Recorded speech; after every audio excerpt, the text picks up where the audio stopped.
Oui, bonjour, bonjour. Euh, je voulais laisser une petite note vocale euh, à l'endroit de ceux qui sont venus me demander pourquoi j'ai supprimé le direct que j'ai fait hier. En fait, j'ai supprimé le direct parce que d'habitude, lorsqu'un direct n'est pas porté sur un sujet bien précis, je préfère le supprimer parce que je ne trouve pas l'intérêt. Pour les personnes qui sont là, elles écoutent et puis bon, voilà.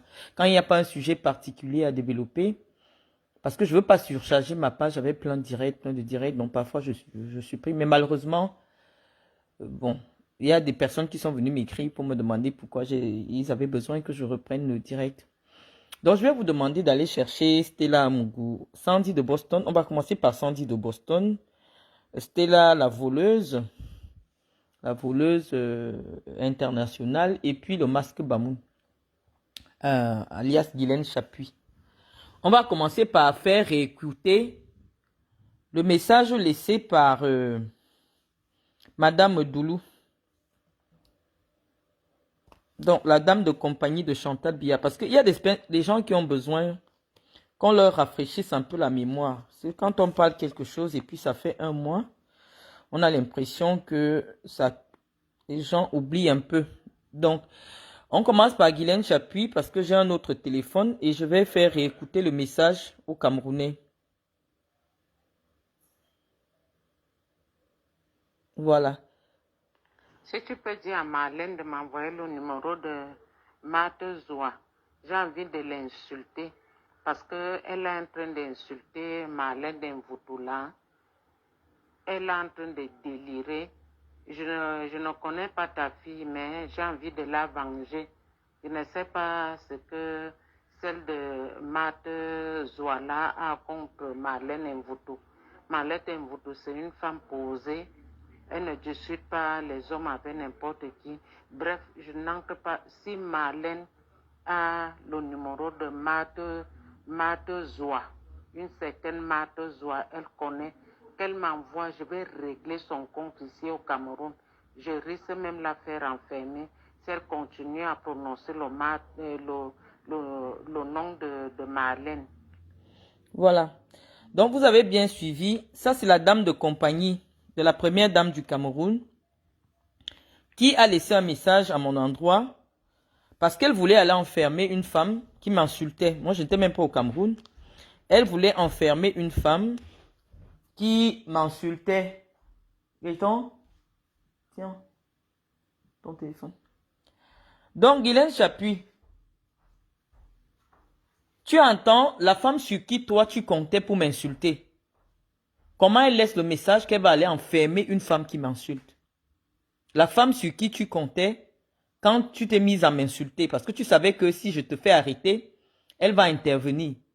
C'est cette même femme-là qui a laissé un message dans le téléphone de ma mère pour que je lui donne l'autorisation d'aller arrêter Zoua qui m'insultait sur Internet. Je n'étais même pas au Cameroun. J'étais en déplacement.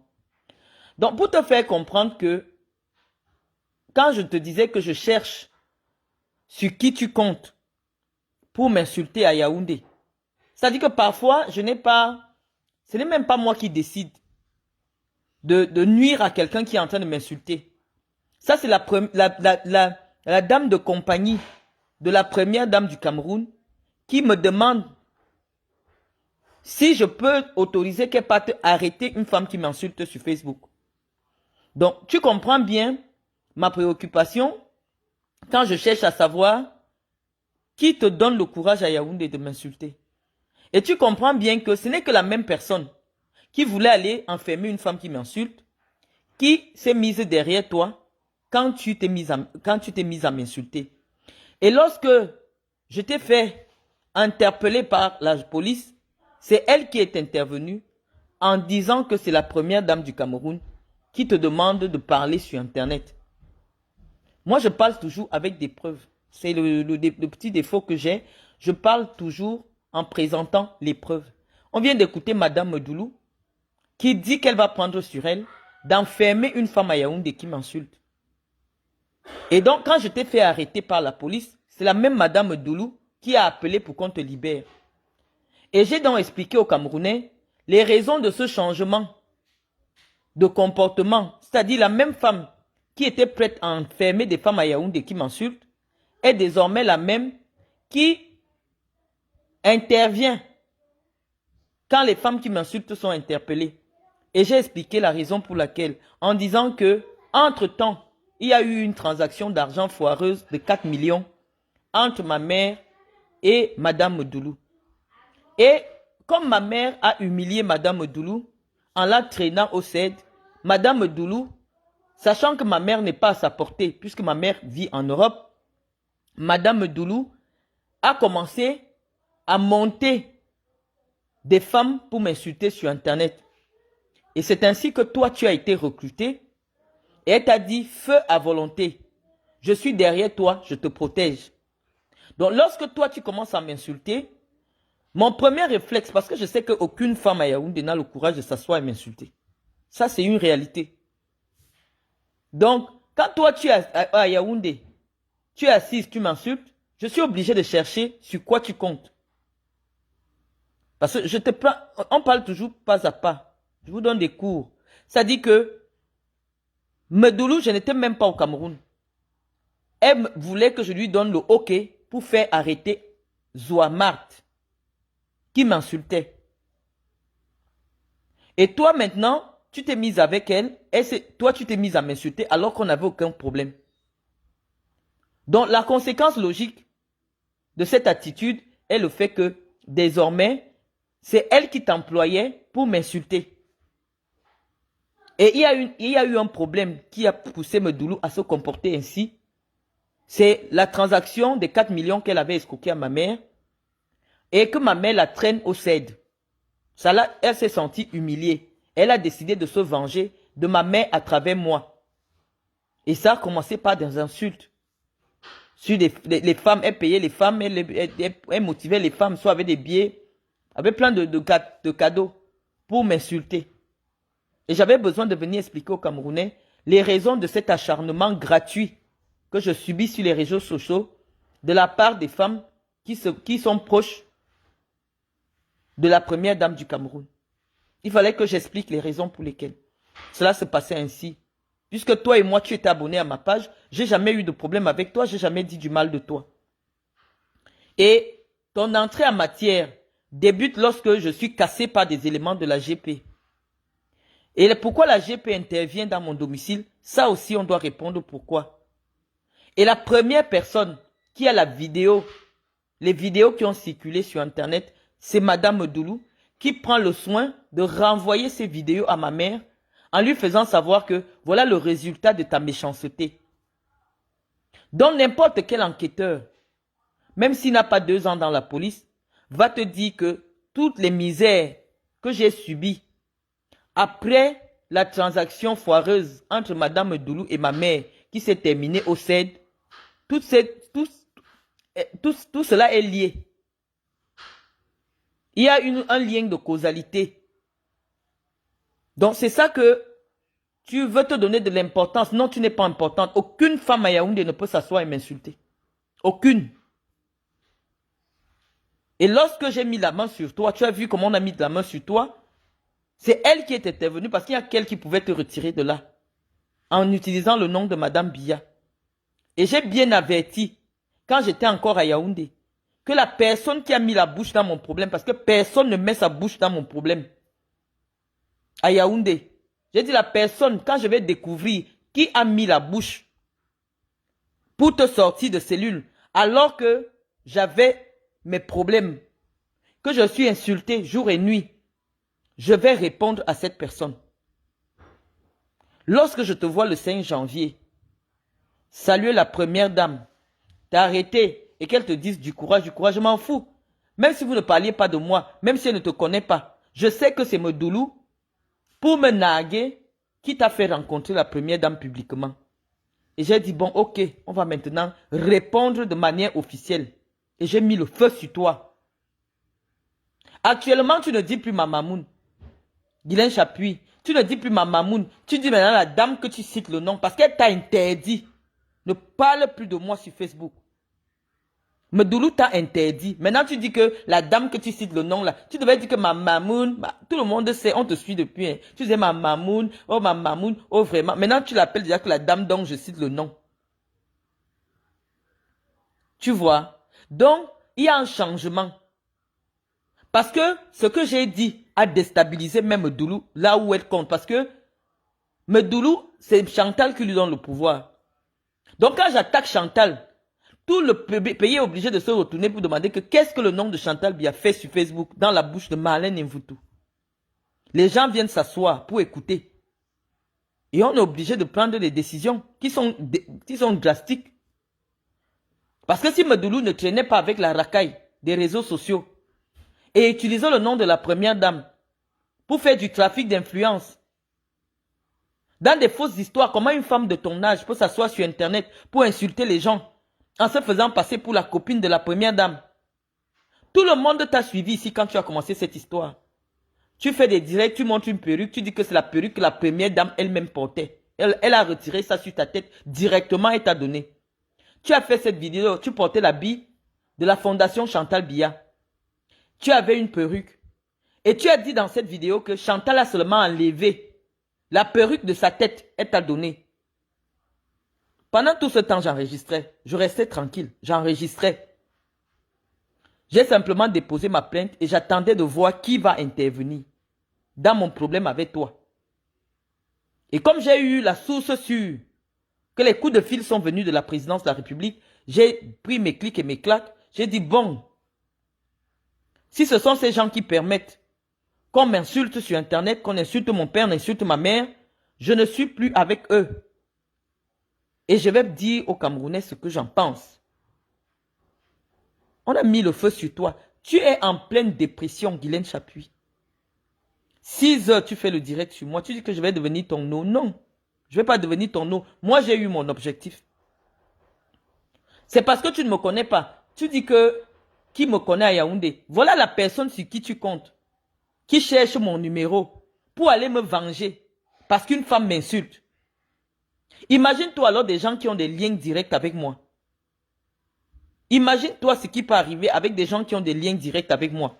C'est pour ça que je te dis, lorsque je suis arrêté à Yaoundé, c'est au plus haut sommet que ça pouvait se décider que je sois arrêté et conduite à la prison centrale de Kondengui. Parce qu'au milieu là, c'était pas possible.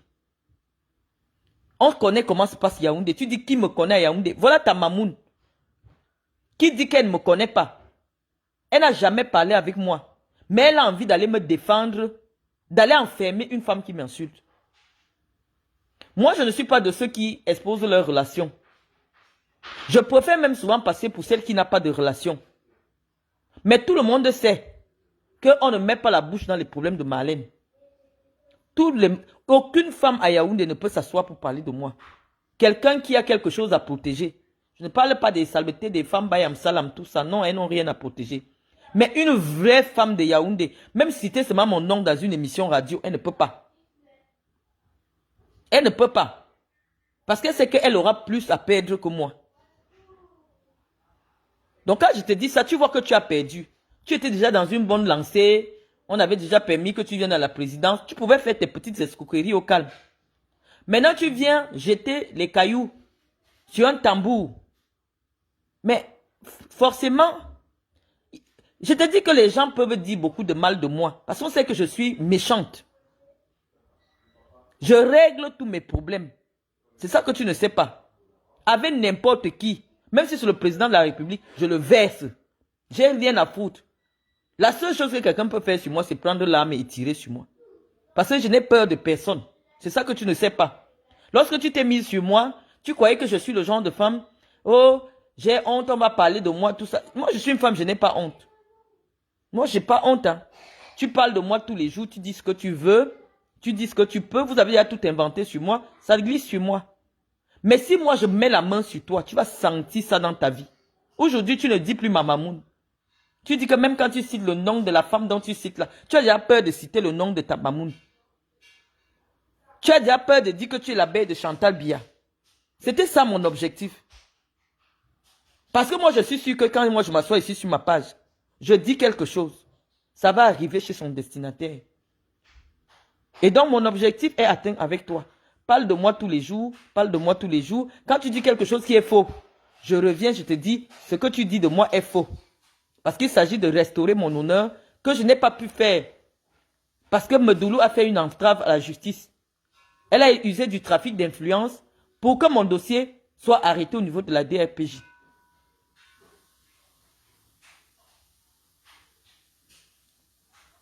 Donc, moi, je n'ai rien à foutre. Après, c'est toi qu'on arrête. Tu es toujours en train de menacer. Non, moi, je sais ce que je fais. Je sais ce que je fais. Les gens qui ont des choses à protéger ne me provoquent pas.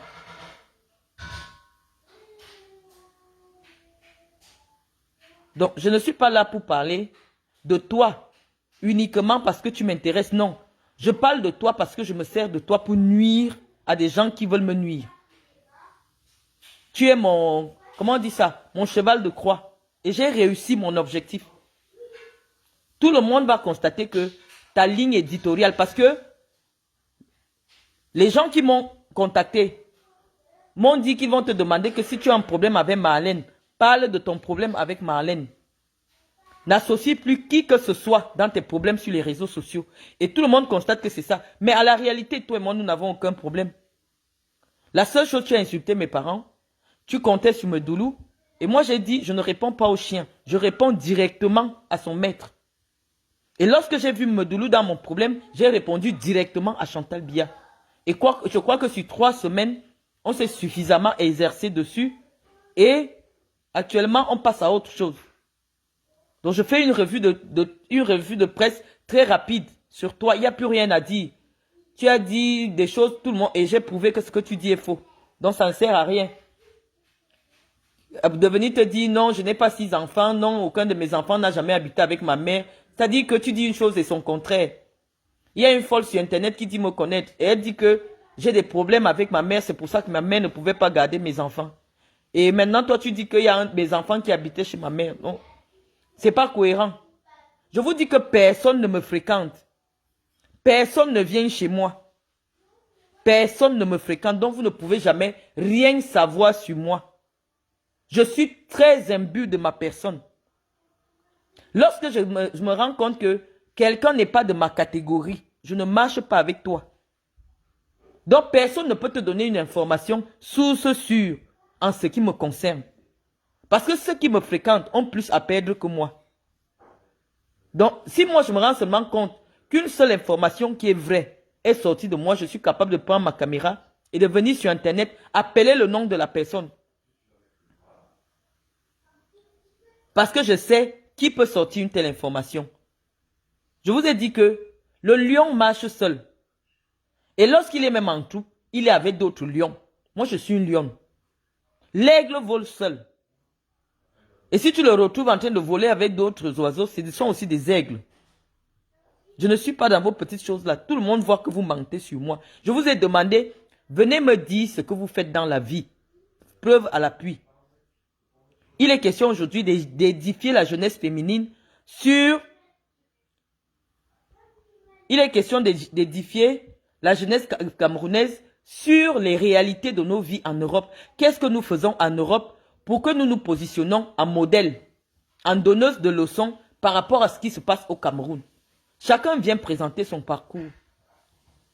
Lorsque vous vous construisez une autorité sur la base de la sauvagerie, vous n'êtes pas différent des animaux. Parce que c'est un animal qui anime la galerie, qui anime le cycle. Vous êtes là pour animer la galerie. Vous perdez le temps aux gens pour rien. J'ai bien envie de débattre avec les hommes, mais j'ai dit, l'élection de 2025 se fera avec les femmes. Élevez un peu le niveau. Ou celles qui n'ont pas de niveau, essayez de vous taire. Parlez d'autres choses, parlez des camions, parlez d'autres choses, mais ne venez pas nous perturber dans le débat des idées que nous menons sur Internet. Le lion marche seul. Et lorsque tu le vois en compagnie, il est avec d'autres lions. Je ne traîne pas avec vous. Venez nous dire ce que vous faites en Europe. J'ai demandé à Guylaine Chapuis. Tout ce que tu dis sur moi, l'idée de pouvoir décrédibiliser ma stature, tu devais donc te positionner en disant, Moi, je suis chef d'entreprise en France. Mon entreprise s'appelle telle. Je fais tel nombre de chiffres d'affaires. Tu poses ton cabis, tu poses tes relevés, tu poses ceci. Là, oui, on va te considérer. On va considérer ce que tu dis. Mais on ne sait pas ce que tu as fait. Ton seul problème, c'est de t'acharner à me dénigrer. Et moi, je te dis que les Français disent souvent que si vous voyez une personne qui s'acharne à dénigrer une autre, elle est en bas de cette personne-là. Parce que ceux qui sont en haut n'ont pas le temps de venir dénigrer ceux qui sont en bas. Donc si toi tu trouves nécessaire tous les jours de venir me dénigrer en prétextant que tu veux montrer aux Camerounais c'est quoi ma vraie image ou ma vraie personnalité, tu ne me connais pas, tu ne connais personne qui me connaisse. C'est la sincérité de tes arguments qui allait prouver aux gens qu'effectivement, soit tu me connais, soit tu as des vrais renseignements sur moi. Mais lorsque la seule chose que tu peux dire sur moi est que j'entretenais des relations sexuelles avec mon propre père, tu comprends déjà que c'est un problème. Parce que les relations sexuelles se font entre deux personnes dans un environnement clos. Personne ne peut dire avec certitude qu'effectivement, j'ai vu ces deux personnes en train de coucher ensemble. Donc, tout le monde voit bien que on rentre dans le registre de la diffamation. Et cette diffamation est autant ignoble puisqu'il s'agit d'une personne non seulement qui est décédée dans des conditions très difficiles, mais qui a compté pour de nombreuses personnes. Et donc, tout ce que tu fais, puisque désormais, nous associons cela à Chantal Biya, continue à conforter les gens à qui j'ai dit que c'est Chantal Biya qui a humilié Mendoza, qu'effectivement, j'avais raison. Parce qu'une personne ne peut pas se prétendre être proche des cercles de Madame Biya et se permettre de coller une telle humiliation sur le nom du professeur défunt. Tu n'as rien à dire. Et je te dis que ça ne fait que t'éloigner encore de ton ambition, de ce que tu venais faire à Yaoundé. Parce que n'importe quel boulot avec lequel tu pourras t'afficher, même dans 20 ans, Guylaine Chapuis, ce boulot va me porter sur son dos. Parce que ce soit Cathy Meba, que ce soit n'importe qui, je te vois encore avec un boulot. Toi qui es venu accuser Mendoza de coucher avec sa propre fille, on va danser par médias interposés. Parce que ce qui est sûr, quand j'étais au Cameroun, tu m'as dit que je ne peux plus voyager. Pendant 2 semaines, 3 semaines, tu as été là à démontrer comment il est impossible pour moi de pouvoir retourner en Europe. Tu as dit aux Camerounais, il y a des vidéos à l'appui, que je n'ai même pas où dormir. Je suis venu, j'ai prouvé que non seulement j'ai garanti des logements pour mes enfants, que j'ai mon propre logement, mais que j'ambitionne construire un parc immobilier important en France. Preuve à l'appui. Moi, je parle avec les preuves et c'est ça qui constitue ma crédibilité. Mais j'ai dit que si je vois encore un boulot, je vois un ministre avec toi. 2025 est long. Même après 2025, j'étais déjà ciblé. Et tu comprendras pourquoi personne ne met la bouche dans mon problème à Yaoundé. Parce que pour le moment, tu ne sais pas, tu n'es pas une femme de Yaoundé. Tu n'es pas une femme de Yaoundé. Tu comprends un peu? Non, tu n'es pas une femme de Yaoundé. Quand il y a un problème qui me concerne, si tu vois quelqu'un venir parler, c'est quelqu'un qui ne compte pas. Quelqu'un qui n'a rien à protéger. Tu comprends un peu? Ceux qui parlent de moi, c'est des gens qui ne sont pas réellement dans le sérail. Si tu vois déjà quelqu'un prendre publiquement la parole en mendestant, c'est pas quelqu'un qui compte. Parce que ceux qui comptent se protègent. Tu comprends un peu? Donc, ce que tu ressens actuellement sur toi, au point où tu n'arrives plus à appeler Medoulou Mamoun, c'est ce que je voulais faire sur toi. Et tu as senti ça. Et on t'a dit, faites vos affaires ou vous faites voir sur les réseaux sociaux, mais ne citez plus le nom de la première dame. Et c'est ce qui se passe avec toi actuellement. Bon, vous êtes déjà assez nombreux. Je vais convoquer la voleuse. Stella Nwoup, Stella la voleuse, Stella la mythomane. J'ai affiché hier une seule feuille de la minute de ton audience. La minute, c'est le compte rendu de ton audience. Lorsque tu vois les médias européens Pépette, ferme la porte de la cuisine. Iris, ferme la porte de la cuisine.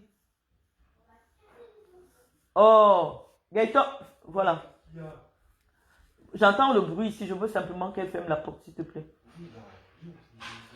Donc, j'étais en train de dire que, je répète encore, je ne veux plus jamais voir cette femme avec un boulot. Je dis, c'est la vérité. Le boulot que je vais voir encore avec Guylaine Chapuis, ce sera lui et moi jusqu'en 2025. C'est comme ça. Donc, nous disons que les Européens protègent généralement les délinquants. Les délinquants, c'est des petits voleurs à l'étalage. Comme ce qu'elle fait là, c'est le vol alimentaire. Parce qu'officiellement, elle a une raison. Elle ne travaille pas, elle a des enfants à nourrir. Elle ne peut même pas s'occuper de ses enfants puisqu'elle déclare que c'est sa sœur en Suisse qui garde les enfants. Donc, généralement, les petits vols à l'étalage comme ça sont protégés. On ne te met pas, on ne t'affiche pas. Mais si vous voyez un journal comme l'Union, qui est un journal sérieux, prendre une femme et la mettre à la une du journal, c'est que Stella a exagéré. Et ils ont fait ça pour l'afficher. Parce que les petits vols ici, vous allez voir les femmes dans les magasins, elles volent les habits, on l'arrête, elle part, elle rembourse. C'est au calme. Parfois même la police, c'est le procureur qui t'envoie la lettre pour te dire que avertissement. Mais quand vous voyez que la presse a fait tout un reportage jusqu'à suivre Stella au tribunal, ça veut dire que l'affaire avait fait grand bruit. Stella est la seule Française en France qui est interdite d'arriver, qui a une interdiction dans certains départements de la France. Quelle honte! On te met l'interdiction d'accès à la Marne. La Marne, c'est un département qui est à côté de Paris. On lui dit de ne plus jamais venir là-bas. Ça veut dire qu'elle peut tourner dans toute la région parisienne, sauf dans ce département-là. Et puis, on ne sait pas combien de départements lui ont déjà décerné des interdictions. Mais sur cette affaire qui a été révélée par l'Union, elle a l'interdiction formelle de ne pas avoir accès à la manne parce que elle est déjà kleptomane. La kleptomanie, c'est que quelqu'un qui vole même pour rien. Elle vole et elle a plusieurs identités.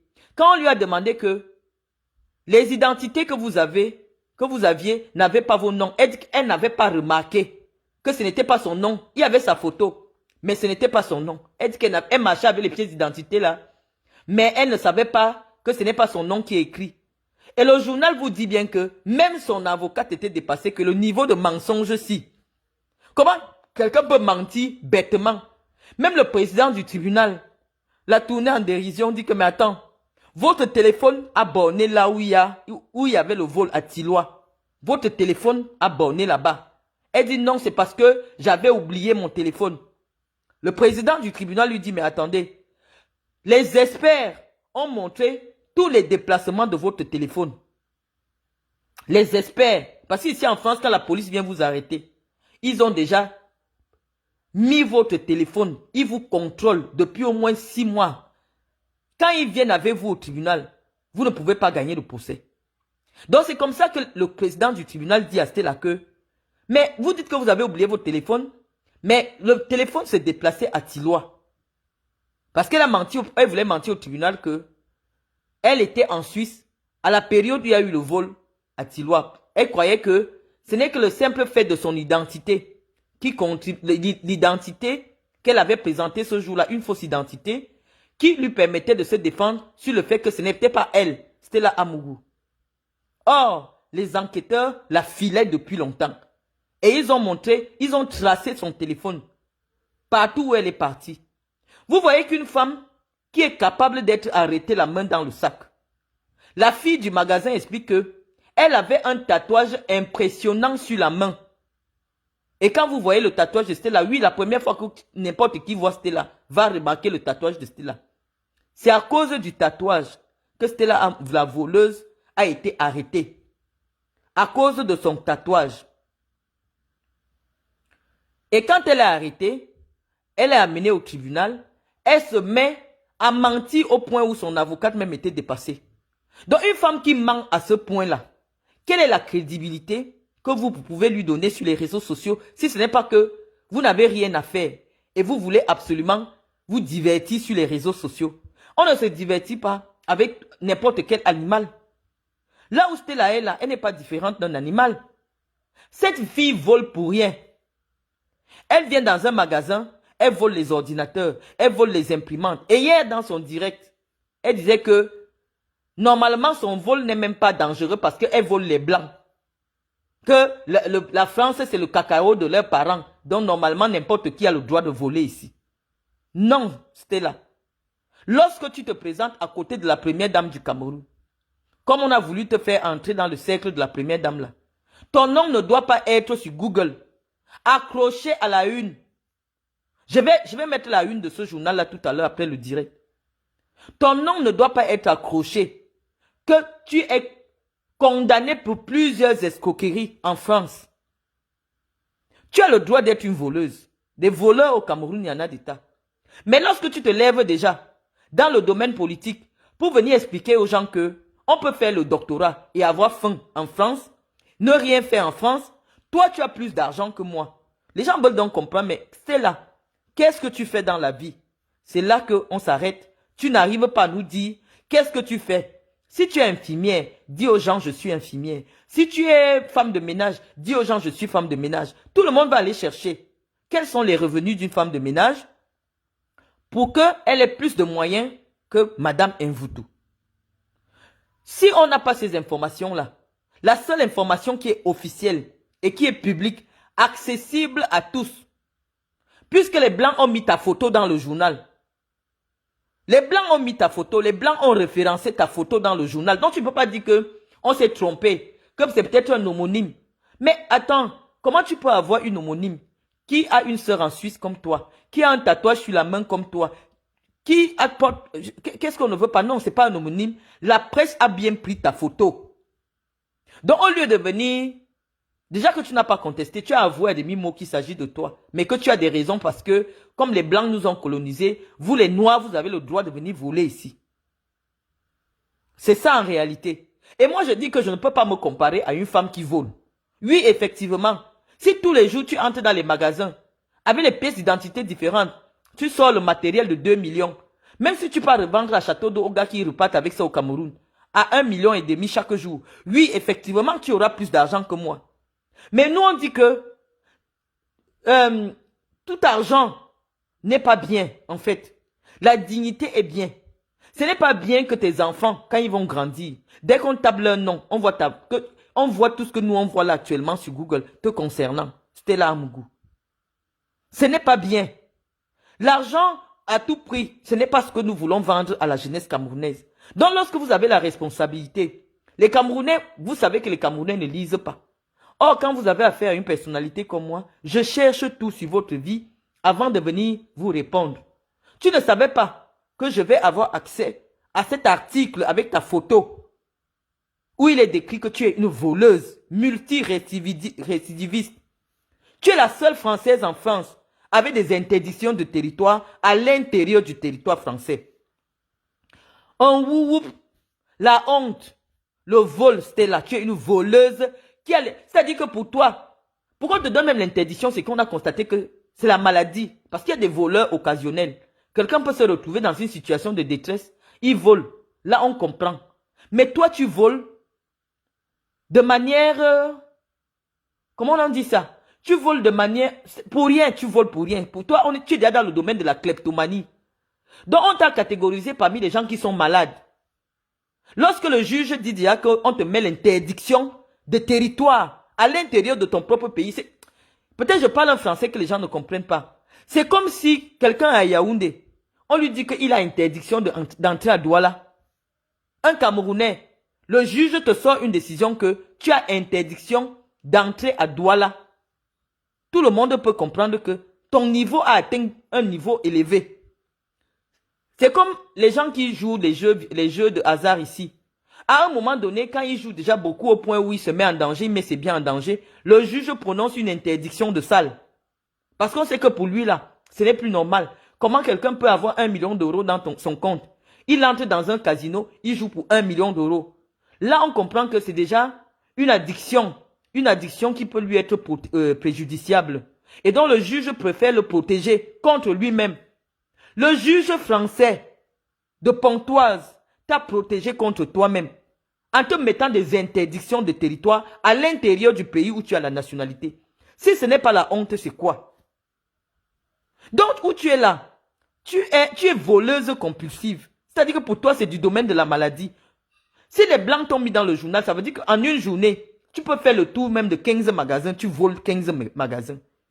Effectivement, mais comme tu n'es pas seul dans le réseau, on te met souvent devant parce que quand tu arrives, tu as des airs de Marie-Antoinette, d'une femme peut-être qui a réussi, tu gardes la Porsche Cayenne. Donc tu as tout pour endormir l'esprit des vendeurs.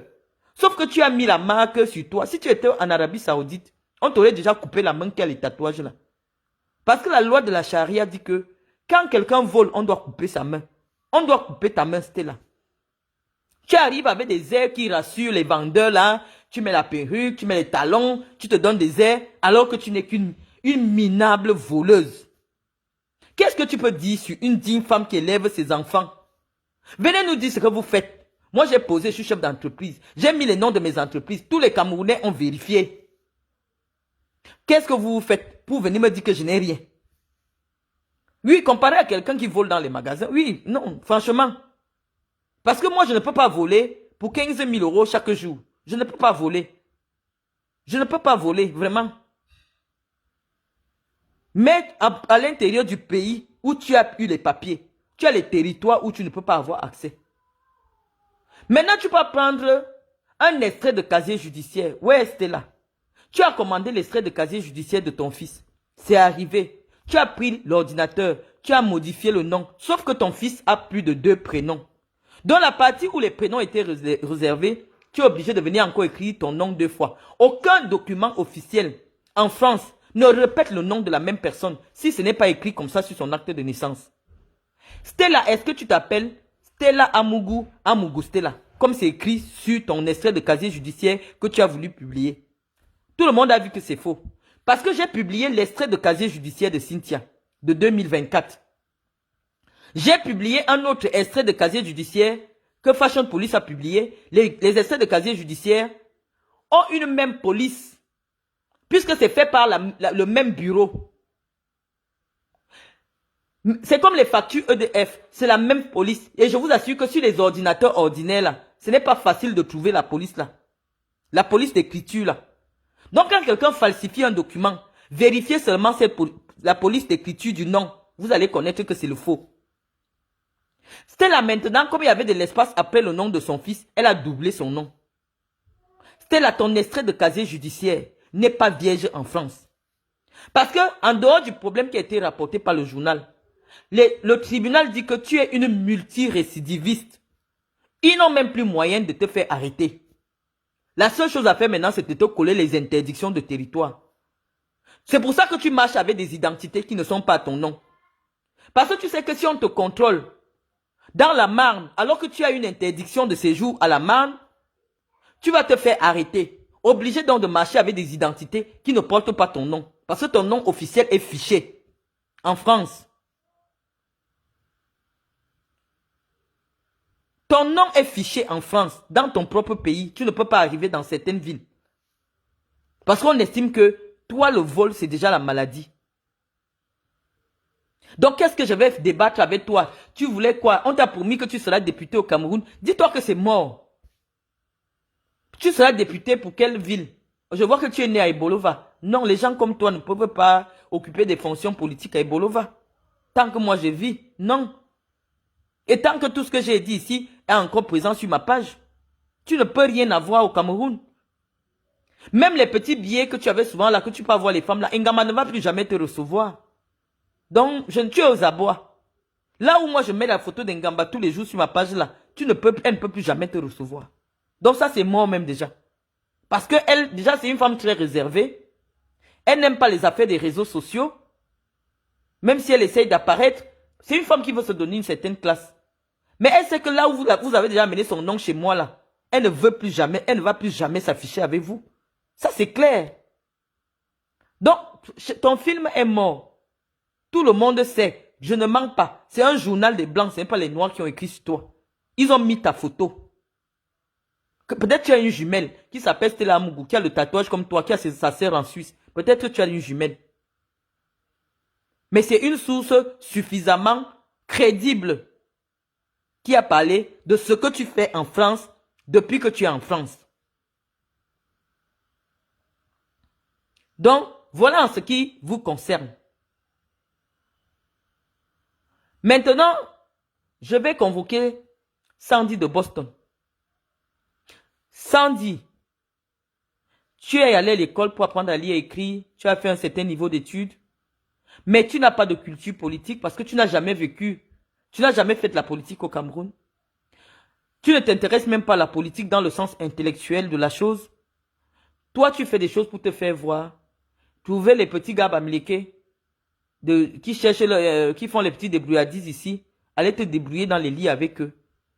Et tu te sers de Facebook pour avoir la visibilité pour chercher les hommes. Tu n'as aucune crédibilité intellectuelle. Tu n'es pas une référence intellectuelle où les gens vont perdre leur temps de s'asseoir. Sauf que tu appartiens à une communauté où de nombreuses personnes n'ont pas le cerveau pour réfléchir. Donc, c'est des gens qui agissent par instinct grégaire. Tu vois, tu leur dis que non, Marlène Mvutu, son masque est tombé. Or, si une personne prend le temps de m'écouter depuis le début de mes sorties, la personne comprendra que depuis le début, je suis resté droite dans mes bottes. J'ai toujours dit que moi, je suis membre du RDPC. J'ai toujours dit que mon seul problème avec le RDPC est que ce RDPC veut représenter Paul Biya en 2025. Or, Paul Biya en 2025 sera suffisamment fragilisé. Et donc, il n'est plus question aujourd'hui que moi, personnellement, j'apporte mon soutien au président de la République actuelle parce que je sais qu'en 2025, il sera au bout de ses forces. Il aura donné au Cameroun le maximum de lui-même. 42 ans au pouvoir, c'est beaucoup. Et donc, j'ai dit au RDPC qu'il est temps de se préparer à apporter une autre candidature aux Camerounais que nous allons soutenir. J'ai dit aux Camerounais que si le ministre d'État, secrétaire général de la présidence de la République, son Excellence Ferdinand Gongo est candidat, moi je vais le soutenir. J'ai dit aux Camerounais que si le Premier ministre John Gouté est candidat à la présidence de la République, je vais le soutenir. J'ai dit aux Camerounais que si Laurent Esso, ministre d'État, ministre de garde des Sceaux, est candidat à la présidence de la République, je vais le soutenir. Et toute autre personnalité du RDPC, quelle que soit sa tribu, membre du RDPC, qui peut être le relais de la philosophie politique de Paul Biya, je vais soutenir cette personne. Je l'ai dit depuis le début. Donc moi, je ne suis pas versatile, non. J'ai une seule position. C'est qu'on doit laisser le président aller se reposer. Parce que si le président nous quitte accidentellement au pouvoir, c'est la porte ouverte au chaos. Les gens qui veulent... attendez, je ne sais pas comment je peux faire pour vous communiquer en WhatsApp. Donc, je suis en train de vous dire que moi, je suis restée cohérente depuis le début de ma communication sur les réseaux sociaux. À savoir que si notre parti présente un homme de 92 ans en face d'un homme de 71 ans, forcément l'homme de 71 ans est plus jeune, est plus vigoureux, a plus d'arguments parce que personne ne le connaît, personne ne l'a jamais testé. Les gens sont toujours attirés par ce qui est neuf. Kamto a été ministre délégué, certes, mais même son passage en tant que ministre délégué est mémorable parce qu'il a eu à poser des actes qui ont contribué à l'avancement du domaine judiciaire au Cameroun. Donc, même son petit passage au ministère de la Justice pendant 7 ans a eu un impact positif. Donc, il a déjà cet argument de choix d'avoir déjà été, cet argument de poids, d'avoir déjà été membre du gouvernement. C'est pour ça que j'estime que de tous les candidats qui pourront se présenter en 2025, il n'y en a pas 3 qui ont déjà été ministres au Cameroun. Cabral n'a jamais été ministre. Joshua Oshi n'a jamais été ministre.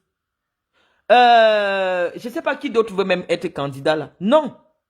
Le seul qui a déjà travaillé avec Paul Biya comme proche collaborateur et que Paul Biya a toujours fait des éloges, c'est Maurice Kamto. Paul Biya a toujours estimé que Maurice Kamto est un homme intelligent. que Maurice Kamto est un homme perspicace. C'est la raison pour laquelle Paul Biya lui avait confié le dossier de Bakassi et à la suite de cela, on l'a nommé ministre délégué à la justice. Et même en étant ministre délégué à la justice, il n'a jamais voulu se comporter comme un mouton, puisque quand ça n'allait pas, il disait qu'il n'est pas d'accord.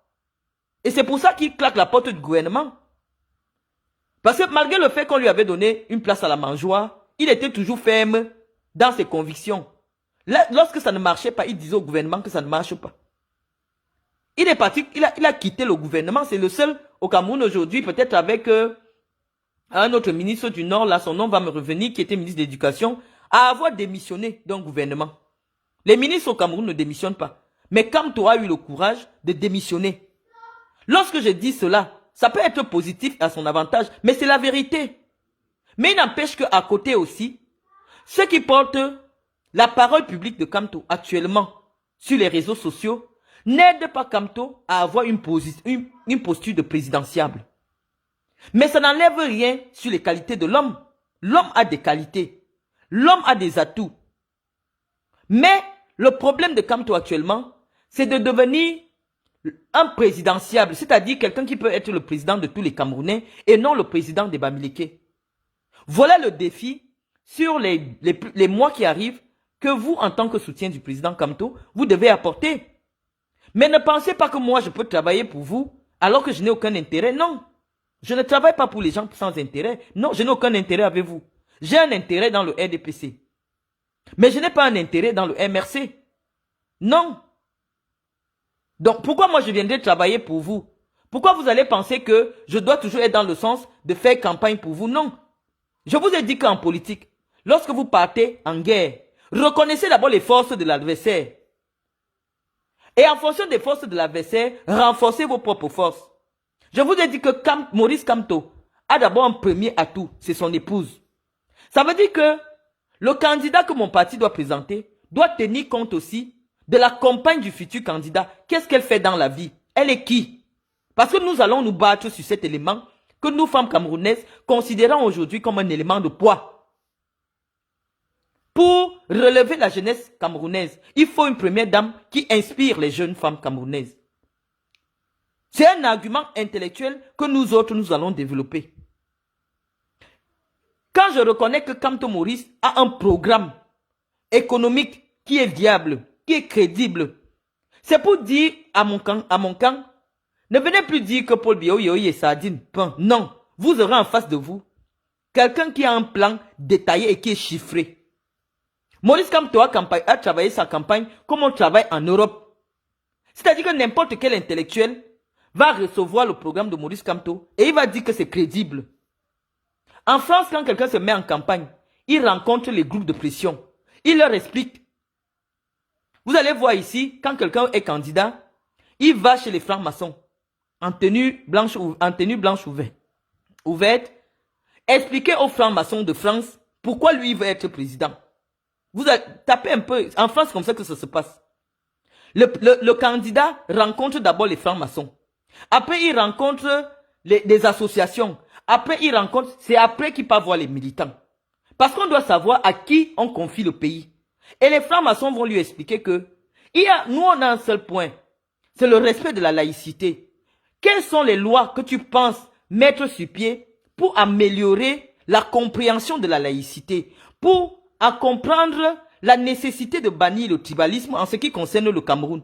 Et le candidat va s'exprimer devant les francs-maçons et leur expliquer que ma position en ce qui concerne le tribalisme au Cameroun, la voici. Et maintenant, pour pallier à ce problème qui devient un frein au développement du Cameroun, je compte mettre une loi qui va faire comme ça, une loi qui va faire comme ça, une loi qui va faire comme ça. On va lui demander maintenant, qu'est-ce que toi tu penses dans le sens de l'égalité? Qu'est-ce que tu penses de l'égalité entre les hommes et les femmes, sachant que l'égalité est un point que nous, les francs-maçons, sur lequel nous ne négocions pas. Il va expliquer, lui le futur candidat ou le candidat, il va leur expliquer ce qu'il pense de la parité, de la mixité, de l'égalité, de la place des femmes dans la société. Il va expliquer, on fait campagne en rencontrant des groupes de pression. Mais comme dans le cadre du Cameroun, ce n'est pas organisé. Nous qui sommes des acteurs de la vie publique à travers les réseaux sociaux, à travers des médias, Les candidats vont devoir passer sur notre balance intellectuelle. Nous allons leur dire ce que nous pensons de leur programme. Donc, si Maurice Kamto sait que telle personne peut avoir une parole qui influence, il doit travailler maintenant pour démontrer que lui, en tant que président, futur président du Cameroun, il va améliorer la perception du tribalisme au Cameroun. Il va lutter efficacement. Il va faire en sorte que l'égalité de chance soit une réalité au Cameroun. Parce que le tribalisme se fonde sur les inégalités. Le tribalisme se nourrit sur les inégalités. Lorsqu'on pense aujourd'hui qu'il y a des enfants qui naissent à Ebolova, qui naissent à Saint-Mélima, et dont les parents ne sont pas autochtones de Saint-Mélima, mais lorsque il faut donner des places à l'ENAM aux enfants, on regarde uniquement ton lieu de naissance. Mais les enfants du Nord là, qui sont nés à Saint-Mélima, ils sont obligés de prendre les places des enfants de Saint-Mélima. Et nous on dit qu'on n'est pas d'accord. Nous on dit qu'on n'est pas d'accord. Ce n'est pas détester les nordistes. Nous estimons simplement qu'il faut une égalité de chance.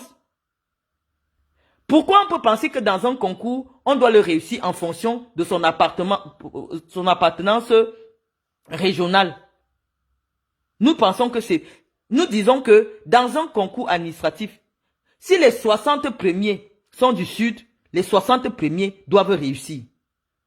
C'est ça qu'on appelle l'égalité de chance. Nous pensons que dans un concours administratif, si tous ceux qui méritent sont du Nord, qu'ils entrent. Parce qu'au Cameroun, pendant longtemps, c'était ça. Ce qui a donné la chance à des personnalités comme Paul Biya, comme Maurice Kamto de réussir, c'est parce que le pays ne regardait pas d'où tu venais pour que tu réussisses à un concours. On réussissait. Mais le président Paul Biya est venu avec cette histoire de quoi? D'équilibre régional. L'équilibre régional a plutôt amené la médiocrité. Et je pense que le professeur Kamto me rejoint dans cette analyse parce que lui aussi, il conteste cette affaire d'équilibre régional. Lorsque dans un pays, on crée un fondement comme celui-là, forcément les gens, ça va nourrir le tribalisme, ça nourrit le communautarisme. Donc, moi je sais déjà que la vision politique du professeur Kamto est de bannir cette affaire d'équilibre régional. Donc c'est un point sur lequel je le rejoins. Mais je ne suis pas membre de son parti. Mais comme je dis que vous qui soutenez le président Kamto, vous n'êtes pas intelligent. Est-ce que vous savez qu'à une élection présidentielle, des gens qui à la base ne sont pas du MSC peuvent voter Maurice Kamto? Pourquoi vous voulez confisquer Maurice Kamto pour vous? Même ceux qui contestent Maurice Kamto aujourd'hui, lorsque Maurice Kamto aura déroulé son programme, peuvent se retrouver en train de voter pour lui. Moi, je dis simplement que c'est votre attitude qui décourage les gens. Parce que vous faites comme si c'est la vengeance. Vous faites comme si les autres vont voir quand vous aussi vous allez arriver. Et ça, c'est un frein à l'arrivée de Maurice Kamto au pouvoir. Je vous assure que quand les gens lisent le programme de Marine Le Pen, c'est intéressant. Mais quand on voit les gens qui soutiennent Marine Le Pen, enfin, vous voyez un raciste. Il n'y a que les racistes derrière. Marine Le Pen elle-même fait les efforts. La preuve en est que Marion Maréchal Le Pen, elle vivait avec un noir. Eux-mêmes dans leur famille font des efforts pour montrer qu'ils ne sont pas racistes. Mais quand on voit les gens qui votent Marine Le Pen en France, les gens disent que non, mieux, même si son programme est bien n'importe comment, nous on ne peut pas. Déjà que, elle d'abord, elle n'a jamais réussi à aller présenter son programme devant les francs-maçons. Parce que les francs-maçons ont déjà dit à Marine Le Pen que son programme politique, sa vision politique est maçonniquement incompatible. Donc ils ne veulent même pas la rencontrer. Parce que si Marine Le Pen pense que il y a des gens qui vont vivre sur le territoire de la République avec plus de droits que les autres, la maçonnerie ne peut pas la soutenir. La franc-maçonnerie ne peut pas la soutenir. Parce que la franc-maçonnerie a travaillé dans ce pays qu'on appelle la France pour que tout citoyen, tout humain présent sur le territoire français puisse vivre avec une égalité de droits. Moi, je suis camerounaise, mais si j'ai un droit, la France me donne sans regarder que j'ai du sang blanc, je n'ai pas du sang blanc, je suis d'origine ou je ne suis pas d'origine. Ça, c'était le travail des Lumières. C'est le travail des Lumières, ça. Et donc, quand Marine Le Pen a un programme où il y a de la préférence, où il y a des gens qui ont plus de droits que d'autres, les francs-maçons de France ne peuvent pas la soutenir. Certains groupes de pression de France ne peuvent pas la soutenir.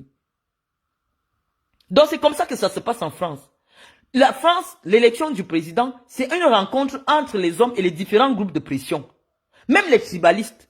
Maurice Kamto peut dire que en janvier, je reçois les tribalistes pour expliquer aux tribalistes l'absurdité de leurs convictions. Et on ne refuse pas le débat. On ne dit pas que tel tribaliste n'allait pas l'écouter. Non. Écoutez le tribaliste pour comprendre quel est le problème, quel est son véritable problème. Et comment contrer ce problème. Parce que son discours peut causer beaucoup de dégâts. On ne dit pas non, pourquoi vous partez écouter celle-là, elle est tribaliste, elle est comme ça. Non, vous vous trompez. Vous braquez simplement des gens, une partie de gens qui ne vont jamais se reconnaître en Maurice Kamto. Et je vous ai dit que lorsqu'on étudie l'électorat du Cameroun, on sait que le centre, le sud et l'est votent pour la même personne. C'est comme ça qu'on étudie un électorat. Quand tu as déjà 3 régions acquises d'office à un candidat, maintenant, le candidat Maurice Kamto est essentiellement porté par des gens de 6 petits départements du Cameroun. C'est-à-dire que dès qu'on sort de peut-être 4 départements de l'Ouest, on n'est plus sûr du vote de Maurice Kamto. On n'est pas sûr que les Bamenda du SDF vont pardonner à Maurice Kamto d'avoir quitté le SDF alors que c'était lui l'intelligence, la substance grise de John Fungi. John Fungi était fort quand ceux qui réfléchissaient pour lui étaient les Maurice Kamto. Donc ce n'est pas certain aujourd'hui que les Bamenda vont oublier qu'à un moment donné de leur histoire, dans leur combat dans le Social Democratic Front, Kamto les a abandonnés lâchement pour aller chercher une place au RDPC. Ce n'est pas sûr.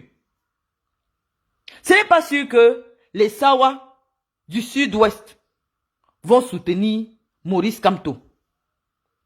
Ce n'est pas sûr que les Sawa, quand on parle des Sawa, c'est que les Sawa votent généralement pour la même personne, quel que soit ceux du sud-ouest ou ceux du littoral. Les Sawa votent la même personne. Et moi, je vous dis que cet électorat-là n'est pas garanti à Maurice Kamto. L'électorat du sud-ouest et l'électorat du littoral. Donc, il y a déjà 5 régions qui sont incertaines pour Maurice Kamto. 5 régions du Cameroun, sur les 10 que compte le Cameroun, il y a 5 qui ne sont pas certaines pour Maurice Kamto. Maintenant, on va maintenant dans le Grand Nord. Avec l'extrême nord, la région la plus peuplée du Cameroun. Le Grand Nord, sachant que ceux qui veulent porter Kamto au pouvoir, c'est pour se venger du génocide. Même pas de génocide. Mais on peut aussi dire que c'est le génocide. Sans être dans l'excès. Parce que plus de 400 000 Bamileke ont été tués au Cameroun pendant le magistère de Ahidjo. Et donc, les nordistes disent aussi que mais les gens-ci, quand notre frère était là, il a tué près de 400 000 Bamileke. Est-ce que ça nous garantit que les descendants de ces gens, ils viennent avec la même violence? Si on permet à ce monsieur d'arriver au pouvoir, est-ce qu'il ne va pas se venger de nous? Voilà où il y a 3 régions qui sont déjà en brousse, qui ne sont plus sûres de voter Maurice Kamto. Donc lorsqu'on va dans une élection, il faut convaincre les gens avec des arguments de tolérance, des arguments d'amour, des arguments de fraternité. Au lieu d'être dans l'invective permanente, dans la menace permanente, vous n'aidez pas le professeur Kamto.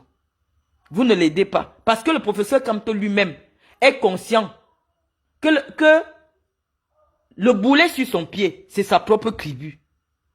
Parce que Kamto pense que si lui, avec le potentiel qu'il est, avec le potentiel qu'il a, était d'une autre tribu que sa propre tribu, il devait déjà être président au Cameroun depuis. C'est pour ça qu'il a demandé donc, mais je fais donc comment? Est-ce qu'il y a un concours pour devenir Boulou? Ce concours-là, je le passerai. Parce que malheureusement, mes origines ethniques, je ne peux pas les effacer. Mon sang, je ne peux pas le changer. Essayons de voir, au-delà de mes origines ethniques, si c'est possible qu'il y ait une autre vision politique, une autre idéologie politique qui puisse conduire le Cameroun vers l'émergence. Et c'est cet exercice que nous demandons au professeur Kamto de venir nous expliquer qu'au-delà du relent tribal, au-delà de la revanche tribale, qu'est-ce qu'il y a derrière? Moi, j'ai lu son programme, il est très intéressant. Mais nous avons besoin de garanties. Nous voulons des garanties. Parce que je vous ai dit hier que si Maurice Kamto, bon, disons que, ok, les Camerounais ont un peu de petites appréhensions à ce qu'un Bamileke arrive au pouvoir un jour. Vous avez la deuxième personnalité de votre parti, qui est bien Mamadou Mouta. Mais je suis sûr que si c'est Mamadou Mouta le candidat, non seulement tous les Bamileke vont se retirer, il va se retrouver avec un parti qui ne pourra pas voter pour lui. Et donc, nous pensons qu'il y a encore beaucoup de travail à faire. Que le MRC et ses alliés prennent déjà des communes, prennent déjà des députés, et on va voir, en fonction de comment ils vont travailler dans ces villes-là, si des années plus tard, on pourra les amener au pouvoir. Nous voulons voir des mérites tenus par le MRC. Nous voulons voir des propositions faites, des propositions de loi faites par les députés MRC. Mais pour le moment, le MRC est absent du débat politique simplement parce qu'il a décidé de faire la politique de la chaise vide. Or, quand vous décidez de faire la politique de la chaise vide, vous vous retrouvez avec des imposteurs qui viennent prendre le nom à la place, la parole à la place du professeur Kamto. Et ça lui fait beaucoup de mal. Aujourd'hui, Kamto se positionnant comme un homme providentiel, ça ne peut pas marcher parce que il a déjà travaillé avec le gouvernement. Donc, il n'est pas un homme providentiel. On connaît déjà qui il est. On sait que quand ce n'est pas bon, il claque la porte, il part. On sait qu'il est comme ça. Qu'à chaque fois, quand ça ne marche pas comme il veut, il claque la porte. Comme la loi électorale ne lui plaisait pas, il a dit qu'il ne part pas aux élections. Boycottant l'ambition politique de nombreux jeunes qui avaient cru en lui. Certains aujourd'hui sont en prison pour 7 ans de prison. Or, c'était simple. S'il était un bon politicien, il disait qu'ok, je suis sûr de ma force. Je vais aux législatives et je vais prendre l'Assemblée nationale. Il prenait l'Assemblée nationale, il changeait toutes les lois là-bas. Mais il a dit que non, comme ça ne marche pas comme je veux, je claque la porte. Maurice Kamto a toujours claqué la porte. Au SDF, il a claqué la porte. Au gouvernement, il a claqué la porte. Aux élections législatives, il a claqué la porte. On dit non. Un homme politique, un vrai homme politique est un homme de consensus. Un homme qui met un peu d'eau dans son vin. On ne peut pas être radical. Parce que les boules disent que on y a une force. Est-ce que je vous lis quoi? Bon. Ok, je parle pas en boule. Je vous dis donc que chez les boules, on dit souvent que le doigt qui veut sortir l'hanneton du palmier doit être souple. Lorsque vous voulez enlever l'hanneton c'est... Vous appelez ça comment? Les trucs blancs là. Les petits verres blancs là. Quand tu veux sortir ça du palmier, quand tu veux enlever le fos dans le palmier, ton doigt doit être souple. Ton doigt ne doit pas être tendu comme ça. Pour le moment, Kamto a toujours le doigt très tendu. Très tendu. Il faut qu'il apprenne à baisser le doigt. Parce que pour diriger les gens, pour diriger les Camerounais ce sont des sorciers. Il faut être quelqu'un qui est souple. Il ne faut pas être rigide. Il faut les comprendre. Il faut les prendre les caresser dans le sens du poil. C'est ce que je veux dire. Donc, le débat entre Sandy et moi n'est pas de venir dire si je peux soutenir le professeur Kamto ou je fais semblant de soutenir le professeur. Non, je vous dis, dans la démarche intellectuelle, on présente toujours la thèse et l'antithèse et puis on fait la conclusion.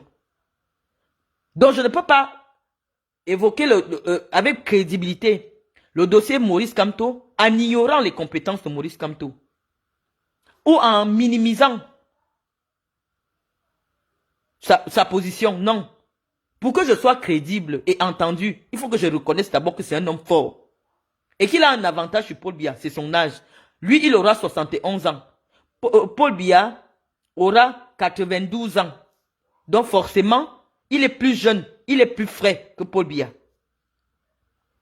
Mais je dois montrer tous les arguments à l'avantage de Maurice Kamto Mais je sors aussi l'antithèse. Actuellement, la seule chose, le seul poids de Maurice Kamto, ce sont les gens qui sont derrière lui. Actuellement.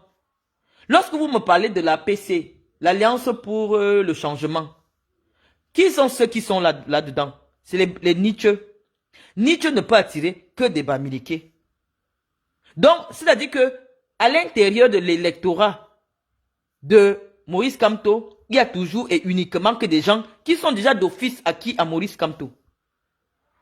Parce que même si Nietzsche ne vient pas dans l'APC, Nietzsche n'a pas de poids par rapport à Maurice Kamto. Donc forcément, les gens vont voter pour Maurice Kamto. Donc, ce n'est pas important en termes d'alliance. Mais la véritable alliance aujourd'hui de Maurice Kamto serait d'avoir à ses côtés, peut-être M. Bidigui, les gens qui ont les petits partis, les étones qui ont les petits partis là. Même Emilien Atangana qui est sur ma page.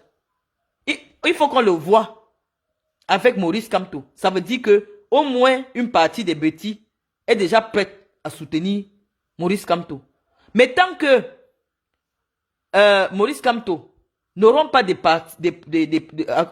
gens comme Olivier Billet, on doit déjà les voir avec Maurice Kamto. Mais si on ne les voit pas avec Maurice Kamto, ça veut dire que l'électorat de Maurice Kamto sera uniquement communautaire, uniquement tribal. Et ça va toujours poser un problème parce que avec une seule petite tribu, on ne peut pas gagner une élection au Cameroun. Mamadou Mota politiquement ne pèse rien dans le Grand Nord. Parce que s'il pesait, c'est que l'UNDP n'allait pas faire la razzia. Comme ça se passe aujourd'hui là-bas. L'UNDP contrôle le Grand Nord. Donc la seule façon pour laquelle Maurice Kamto peut espérer, c'est pour devenir président, c'est en convoquant l'UNDP et en s'associant avec l'UNDP. Ce n'est que la seule façon. Le jour que moi je vais voir Maurice Kamto en alliance avec Bello Bouba, je saurai que Maurice Kamto a gagné. Que Maurice Kamto va gagner. C'est des éléments comme ça, ici en France, qui permettent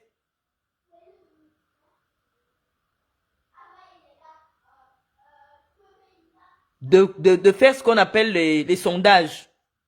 Lorsque vous avez des éléments de sondage, des éléments comme cela, quand on vient de voir un grand parti qui contrôle tout le Nord avec Maurice Kamto, on est sûr que Maurice Kamto, parce que le Grand Nord, c'est 3 régions, et parmi lesquelles 2 les plus peuplées du Cameroun.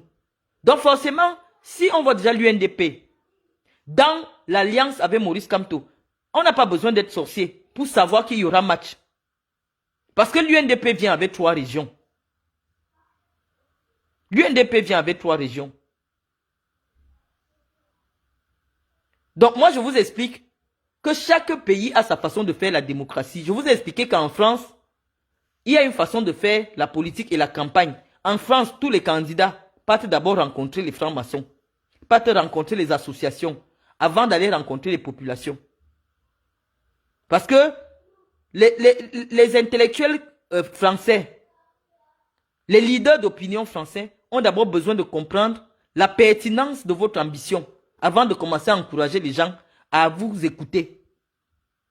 Tous les candidats ici passent devant les francs-maçons leur expliquer pourquoi ils veulent être président. Et ouvertement, et c'est public.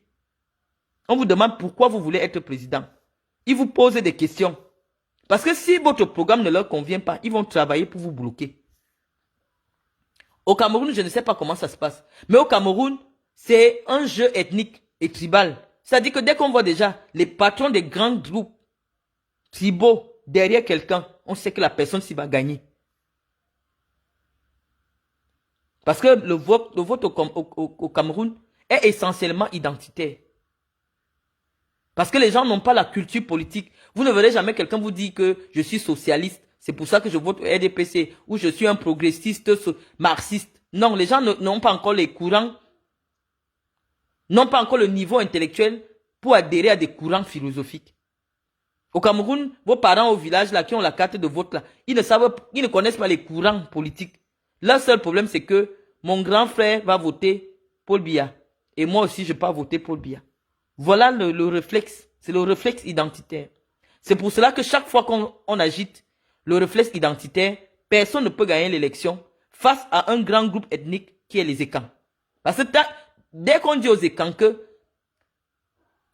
c'est pour la tribu qu'il faut voter, personne ne bat un Ekan.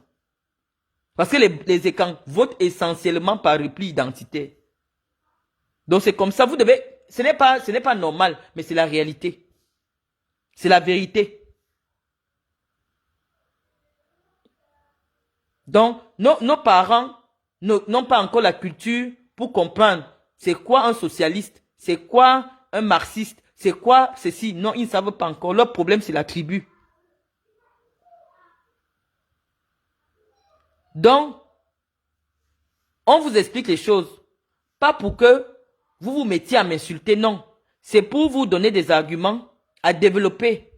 Et c'est ce que j'ai voulu écouter hier dans le direct de Sandy de Boston. Sandy n'a pas la substance intellectuelle. Vous vous trompez.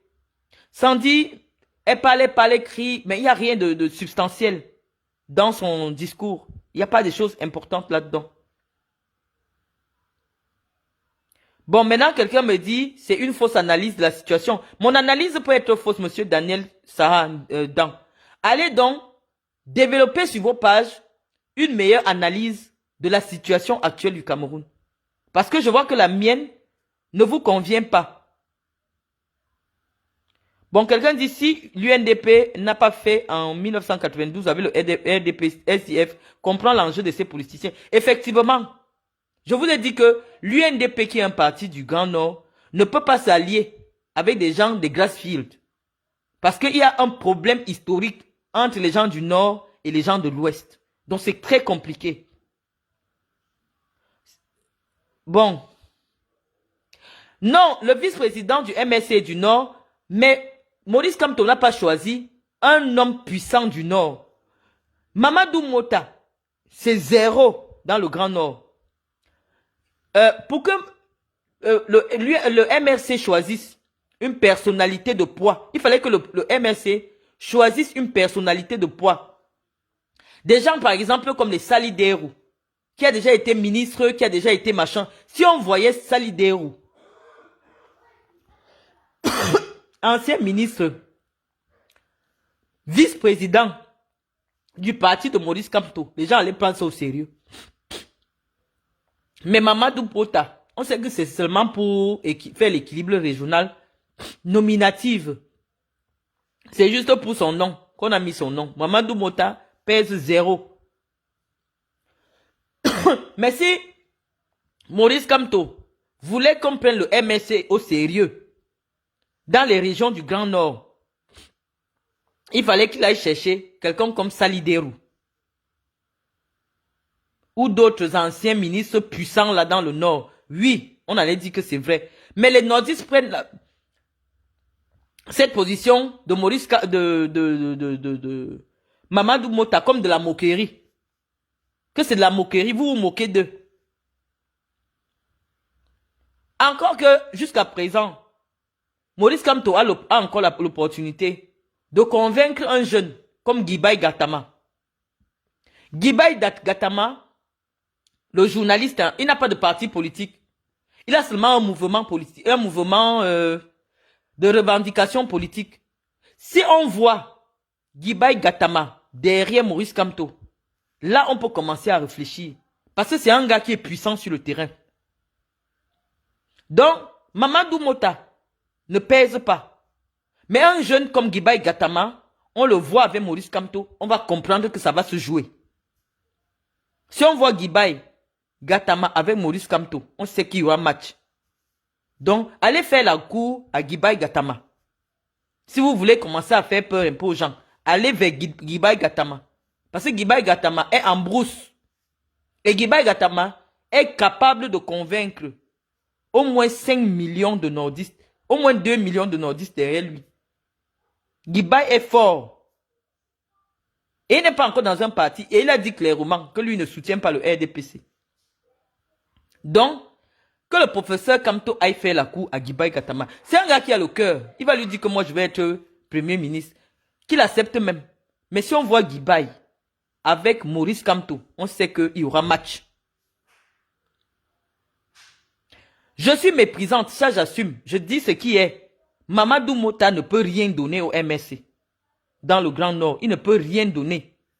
C'est pour ça que je propose que le MSC aille plutôt vers quelqu'un de la société civile, comme Mamadou Mota, et s'afficher et faire alliance avec lui. Parce que Mamadou Mota ne peut ramener aucune voix. Donc moi je vous dis que Guibaï Gatama est fort dans les régions septentrionales. Il est fort. Donc toute personne qui aura Guibaï dans son camp est sûre de s'assurer. Parce qu'actuellement dans le Grand Nord, toute la jeunesse du Grand Nord est en brousse avec son élite. Donc, soit ils votent pour l'UNDP et personne ne leur demande rien puisque l'UNDP est en alliance avec le RDPC. Donc forcément à la présidentielle, l'UNDP vote le candidat du RDPC. C'est pour ça que c'est difficile de battre le candidat du RDPC dans le Grand Nord. Parce que généralement, l'alliance, ça fonctionne très bien. C'est-à-dire que les nordistes votent très bien. Les nordistes, ils ne sont pas dans la dispersion. Les nordistes, leur vote est constant et régulier. Ils ont dit au président, nous pour des élections locales, nous votons l'UNDP. Mais pour la présidentielle, nous vous votons. Et dans le Grand Nord, les voix ne cherchent jamais, ne se perdent jamais. Non. Parce qu'ils sont fidèles, ce sont des gens fidèles. Donc ça se passe un peu comme ça. Donc si le grand coup politique, le grand mercato politique pour Maurice Kamto maintenant, c'est de convaincre Bello Bouba de le rejoindre. Or, Bello Bouba, c'est un ministre d'État. Donc en principe, c'est Kamto qui doit rejoindre Bello Bouba, si Bello Bouba veut être président. Et non le contraire. Parce que Bello Bouba a un grand parti qui contrôle 3 régions. Et ça ne poserait aucun problème aux Ekans de se mettre derrière un nordiste parce que c'est les nordistes qui ont donné aux Ekans. C'est les nordistes qui ont donné le pouvoir aux Ekans. Donc si un nordiste est candidat et un nordiste qui a toujours soutenu notre frère, nous on va voter pour lui. Si Bello Bouba Maïgari est candidat, moi je vais voter pour Bello Bouba Maïgari. Parce que c'est les nordistes qui ont donné le pouvoir aux Ekans. Et ils ont toujours été fidèles pendant les 42 ans. Donc si les nordistes disent aussi que eux aussi maintenant c'est le temps pour eux d'être candidats, nous on va voter pour eux. Parce que c'est ça. L'échange de bons procédés. Donc il y a des alliances qui sont lointaines et qui doivent toujours être respectées, des équilibres qui doivent toujours être respectés. Donc le grand défi maintenant pour Maurice Kamto, c'est d'aller chercher une personnalité de poids du Grand Nord. Et actuellement, ces personnalités sont 2. Il y a Bello Bouba Maïgari, qui est une figure qui compte, mais malheureusement lui aussi il est déjà un peu vieux. Et il y a Guibaï Gatama. Donc voilà ce que je vous explique. Mais vous seuls là, non, vous ne pouvez pas. Parce qu'on étudie l'électorat. On sait déjà qui vote quoi et pourquoi. Je vous dirais que les sudistes, ils votent par conviction. Tribal. Les sudistes, quand ils prennent les sudistes, quand ils vous disent les Ekans, c'est-à-dire la région de l'Est, la région du centre, la région du sud, votent par conviction tribale. Les autres, je ne sais pas quelles sont leurs convictions. Je parle de ce que je connais. Mais si on dit que, comment on avait donné à votre tribu, redonnez à la tribu qui vous avait donné, tous les Ekans vont voter un nordiste. Donc, c'est les nordistes qui sont les seuls à être garantis que si un Ekan n'est pas candidat, les Ekans vont voter pour lui. Il n'y a que les nordistes. Il n'y a que les nordistes qui peuvent faire basculer l'électorat Ekan. Parce que ce sera simplement de la reconnaissance. Donc, chacun doit faire campagne sur son mur en fonction de ses idées.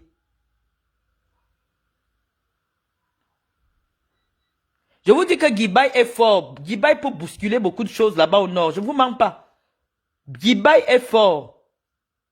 Vous aimez négliger les gens. Guibaï n'est pas dans un parti actuellement. Mais Guibaï, c'est une figure de proue. Il est dans le football 7. Vous avez vu tous les problèmes qu'il a posés à Samuel Eto'o. C'est un gars qui est fort. C'est un gars qui est déterminé. Il a dit que 2025, là, on doit entendre la voix des nordistes. Et c'est un gars qui est suivi par les jeunes. Il est plus puissant que Mamadou Mota. Donc, je vous explique ce que j'ai à vous expliquer. Vous venez simplement dire, Daniel Sahani, non, c'est faux, machin. Allez développer des choses vraies. Nous viendrons vous écouter et nous allons analyser. Pour le moment, je fais ma petite restitution en fonction de ma modeste réflexion. Et maintenant, après, vous allez nous dire ce que vous en pensez, ce que vous voulez faire et tout. On va vous suivre. Donc, s'il y a des questions, essayez de me poser des questions. Mon mieux, c'est difficile d'intervenir parce que je n'ai pas beaucoup d'amis. Donc, si vous n'êtes pas ami sur ma page, je n'ai pas une page publique. Si vous n'êtes pas ami sur ma page, c'est difficile d'intervenir. Quelles sont les réalisations du RDPC dans le Grand Nord? Le RDPC n'a aucune réalisation dans le Grand Nord. C'est ce que je dis depuis. Le RDPC, pour répondre à la question d'Agnès Lendi, le RDPC a échoué partout. C'est ce que je dis. Je vous ai dit que depuis 2018, moi je savais que le RDPC a échoué. Le RDPC, sur le plan des réalisations, sur le plan du programme pour lequel on a voté pour Paul Biya, le programme des grandes réalisations, le RDPC a échoué dans le Grand Nord. C'est pour ça que le RDPC, généralement, perd toutes les élections locales là-bas. Parce que le RDPC ne fait rien pour les populations. Donc, vous me rejoignez dans ce que je dis. Mais je vous dis qu'au niveau de l'élection présidentielle, il y a d'autres enjeux qui font que le jeu des alliances se mette en place. Je vous dis que le RDPC a échoué. C'est pour ça qu'en 2018, on savait que la seule chose qui pourrait permettre à Paul Biya d'arriver, de se maintenir au pouvoir, c'était de susciter un vote identitaire. Et c'est pour ça que nous avons suscité le vote identitaire. Parce que sur le plan des réalisations, que ce soit au sud, que ce soit au nord, le RDPC a échoué. Et partout dans le Cameroun, le RDPC a échoué. Donc, je vous dis toujours la même chose, je reste cohérente. Sauf qu'il y a des gens qui ne comprennent pas ce que je dis. Je dis qu'actuellement, le RDPC a échoué. Mais le RDPC a un poids qui fait en sorte que il vole seulement les élections. Parce qu'en principe, on ne vote pas pour quelqu'un qui n'arrive pas à résoudre les problèmes des gens. Donc, ce que le RDPC fait maintenant, c'est le vol. De voler les élections. Parce que normalement, les gens votent parce qu'ils se sentent en accord avec les politiques qui sont appliquées. Mais si les gens ne sont pas en accord, les promesses de la République ne sont pas respectées, et qu'on dise que ces gens gagnent les élections, ça veut dire qu'il y a quelque chose derrière qui n'est pas normal. Donc on dit tous la même chose. Attends, quelqu'un... On veut voir le pays développer, avancer dans tous les domaines. Mettez les tribus de côté. Malheureusement, non, c'est pas possible de mettre les tribus de côté. Ce n'est pas possible. Parce que de nombreuses personnes au Cameroun ne comprennent pas la politique. Ils comprennent la politique uniquement dans le sens de l'équilibre entre les tribus, du rapport entre les tribus. Donc ce n'est pas de notre faute. La faute c'est qu'il y a beaucoup trop de gens qui ne comprennent pas la politique et qui ne comprennent des idées politiques à travers sous le prisme tribal. Donc on ne peut pas occulter cela, c'est une réalité au Cameroun. Bon, qui d'autre? Oui, effectivement, Kamto a gagné l'élection de 2018 sur le plan des idées.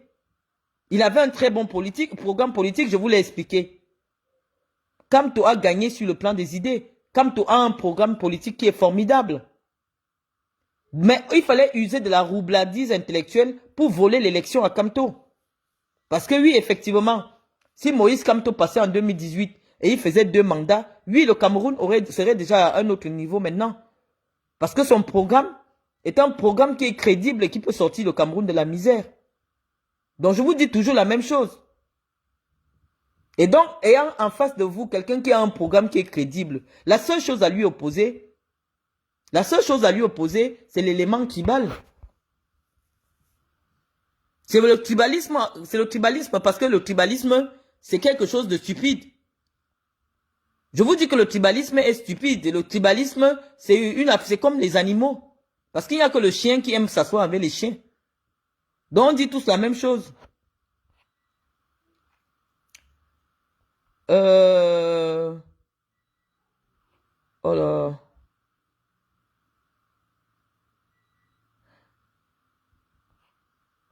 Attendez. Je vais vous lire. Quelqu'un me dit, elle sera bientôt aux oubliettes. C'est pas difficile, hein. C'est pas, les Bamileke savent donner la visibilité. Les Bamileke savent que je n'ai pas besoin de leur visibilité. Mais les Bamileke savent que je suis crédible sur le plan intellectuel. C'est pour ça que, même s'ils ne viennent pas s'abonner, ils regardent toujours tout ce que je fais. Parce qu'ils connaissent que je suis crédible. Donc, moi, je ne cherche pas la visibilité. Comme vous voyez, il y a des centaines de gens abonnés là. Je ne cherche pas la visibilité. Les Bamileke savent que, intellectuellement, Marlène Mvutu, c'est une adversaire de poids dans les réseaux sociaux. C'est pour ça qu'ils viennent écouter, pour mieux me concrétiser. Donc, ils savent que je ne cherche pas les vues. Ils savent que je ne suis pas là parce que je veux la monétisation. Non. Les Bamileke savent que la seule personne qui peut nous dire la vérité, pour qu'on s'arrange et qu'on se prépare bien, c'est Marlène. C'est tout. Donc, ils savent que je ne cherche pas la visibilité. Respecte le président Mota, tu ne le vaux pas. Voilà donc vos choses. Oh. Je respecte le président Mota, mais je dis qu'il n'a pas de poids politique. Et Moïse Kamto avait besoin de quelqu'un comme ça qui ne pèse pas grand-chose pour que lui, il puisse valablement exister. Donc c'est de bonne guerre. Parce que si Maurice Kamto avait aussi un politicien crédible derrière lui, actuellement il y a des velléités dans le MRC qui pensent que Maurice Kamto peut aussi se retirer et laisser la place à quelqu'un d'autre. Et donc si derrière le Maurice Kamto, il y avait un homme puissant, c'est que l'élection de 2025 se ferait plutôt avec cette personnalité puissante qu'avec Maurice Kamto.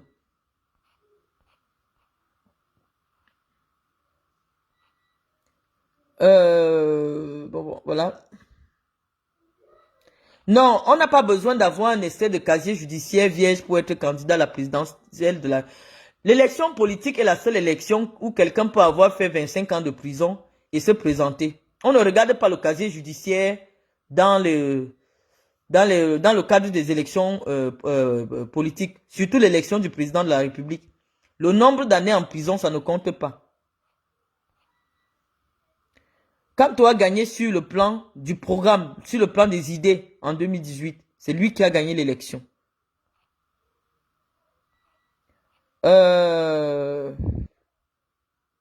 Oui, c'est ce qu'on fait la maman des beaux gosses. On essaye.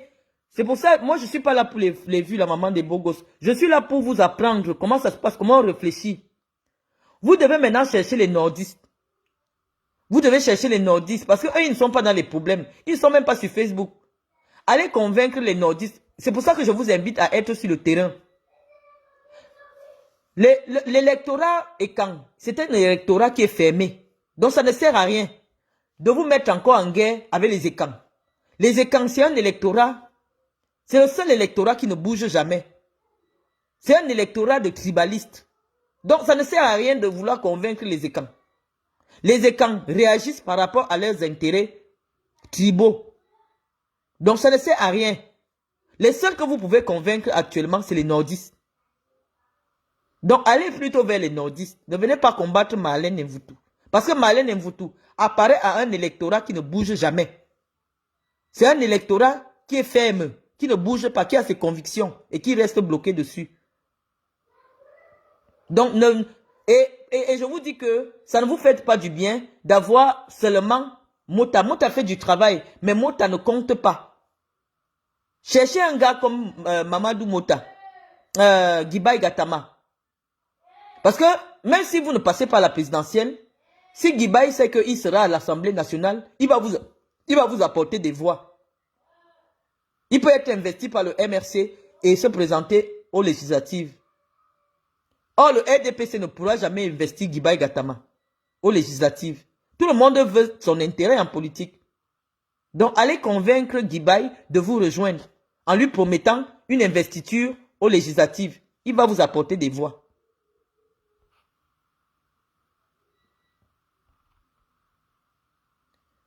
Je ne bloque personne, hein, je ne bloque pas, mais les gens qui viennent m'insulter, malheureusement, je suis obligé de les bloquer. Lorsque quelqu'un n'a pas d'argument et la personne m'insulte seulement, je suis obligé de la bloquer.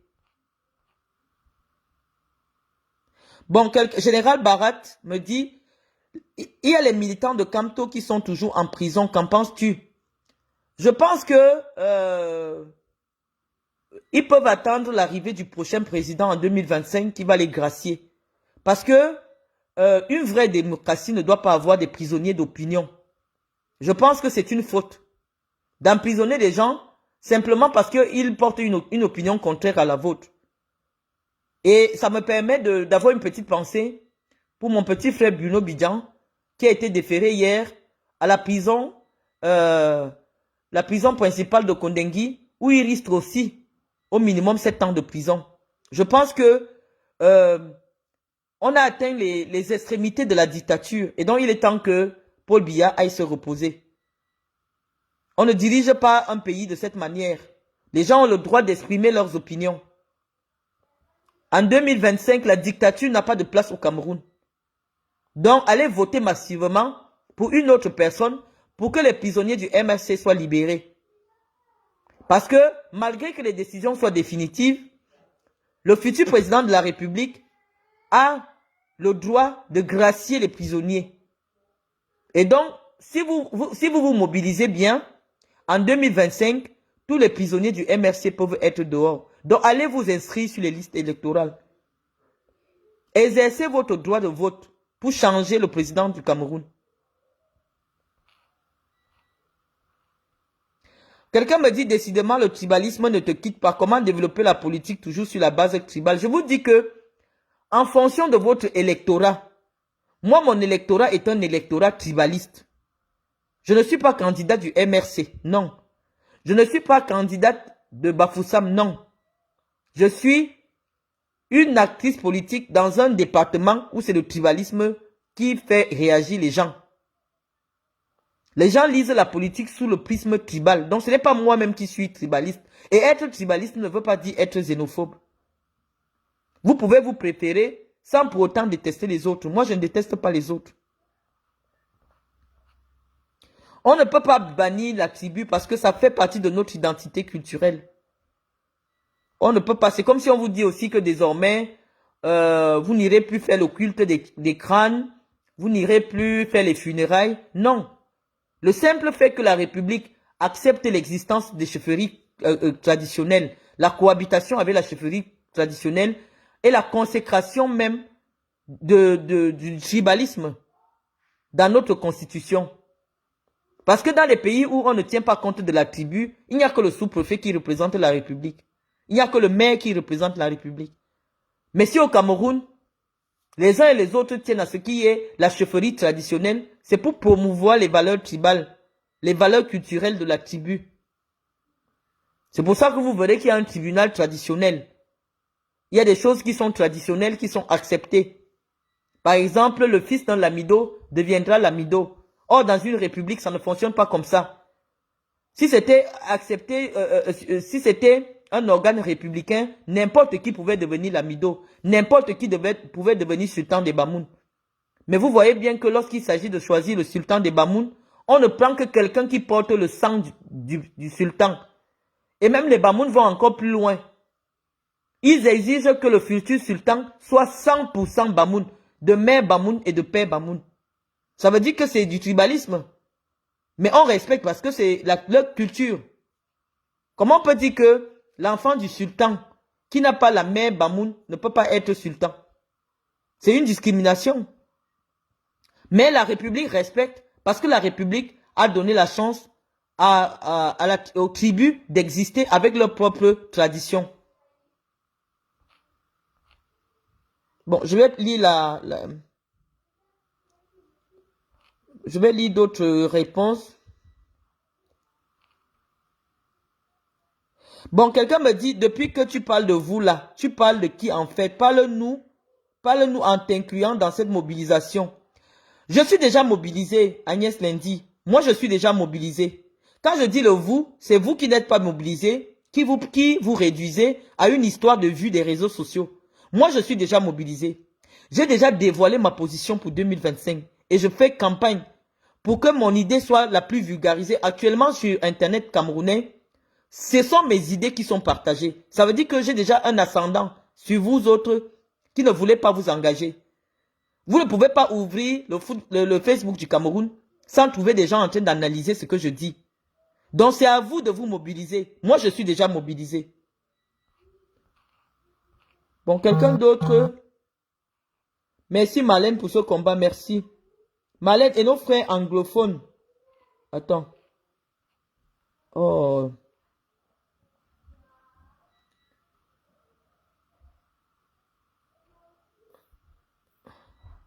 Voilà.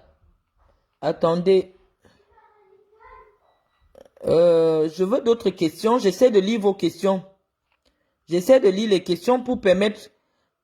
Bon, quelqu'un dit, j'invite tout le monde à s'inscrire sur les listes électorales. Voilà. Laissez d'abord l'affaire, Général Marcel, laissez d'abord l'affaire du code électoral. Vous allez perdre le temps. Laissez d'abord l'affaire du code électoral. Mobilisez d'abord, mobilisez tout le monde. Mobilisez tout le monde pour que chaque soutien de votre candidat ait au moins 10 personnes qu'il contrôle. On va vous prendre autant. C'est-à-dire que vous croyez qu'il y a le temps, il n'y a pas le temps. Une élection présidentielle se prépare à la moitié du mandat. Vous allez voir ici en France, dès que le président fait déjà 2 ans et demi, les 2 prochaines années, il est déjà en campagne pour la prochaine élection. Ça veut dire que c'est depuis 2020 que Moïse Kamto devait être en campagne des présidentielles. Aujourd'hui, nous sommes en 2024. Je vous dis que c'est déjà très juste. Donc, vous devez mettre les bouchées doubles si vous voulez véritablement exister dans cette élection. Parce que normalement, on devait déjà voir les hommes et les femmes de poigne qui vont porter la parole de Moïse Kamto dans l'espace public. Et vous voyez que le professeur est suffisamment fragilisé. Parce que des gars intelligents, comme les Bibou Nissak, qui ont tenu la dragée haute sur le plan intellectuel, sont aujourd'hui en prison.